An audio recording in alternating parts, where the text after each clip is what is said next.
Hi, I am quickly going to explode a quote from Macbeth. Now, this is the scene when Malcolm is trying to convince Macduff that he is just as tyrannical as Macbeth, because he's testing him. Why does he do this? Because he wants to see if Macduff just wants anybody at all, regardless of how bad they are, to depose and get rid of Macbeth. Malcolm wants to make sure that Macduff wants the right person to be on the throne. Why? Because he's married to Scotland. He loves Scotland. So it's really important for him to pretend to be just, more beastly than Macbeth, so that he can truly see whether Macduff wants somebody good on the throne or whether he'll take him on as the beast he appears to be, which would just mean that there'll be another tyrant who is causing Scotland, well, future Scotland, even more sorrow and even more destruction. So let's see. This quote, I have used ellipsis to get rid of some unnecessary words because, for example, you might be in the exam and you don't have time to write everything out. I could have just gone with your wives or your daughters or just your maids could not fill up the cistern of my lust. Right, so what do we have here? Immediately we have the idea, I love this imagery here, of cistern of my lust. So it's a metaphor. Great, I've noted what it is. I can't stop there, so what? What is the point of the metaphor? Well, it creates this really quite powerful imagery of this cistern. Now, we normally associate a cistern in the UK with a toilet. The cistern fills up with water so that you can flush the toilet.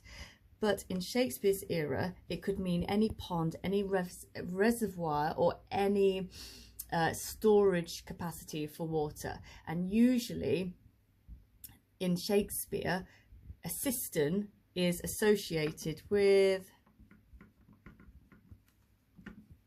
stagnant water, corrupt water, so it's not fresh. In Othello, Othello describes his marriage to Desdemona when he's been persuaded by Iago, that he persuades his marriage as a cistern for foul toads to knot and gender in. So he now sees his marriage as a receptacle for filth, right? For copulating, breeding toads, disgusting sexual lust, right? It's not this pure thing anymore because he thinks she's had this affair, okay? So, oh, that's better. I don't know how I accidentally did that. Sorry, these are low budget videos. Anyway, so a cistern is stagnant, it's corrupt, it's filthy. So what Malcolm is saying, using this metaphor with this really powerful imagery of vice, filth, is that his lust, which do not forget, is one of the 7 deadly sins, okay? So it's sinful. It is out of control, okay? So his lust is out of control.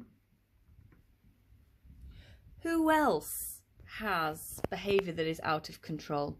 Who else possesses something that is out of control? Yes, the Macbeths. The ambition, okay? Their ambition is out of control and sinful because it leads them to commit regicide. Here, Malcolm, who actually is a virgin, as he reveals, plot twist, and says, oh, I don't even know women. He says he is such a, lustful, disgusting, lust-driven, sinful man that nothing, absolutely nothing, could not fill it up.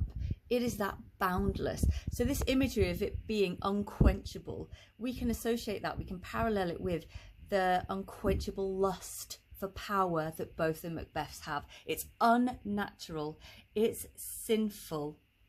Okay, so the imagery as well, we have this lovely contrast with daughters, maids, wives.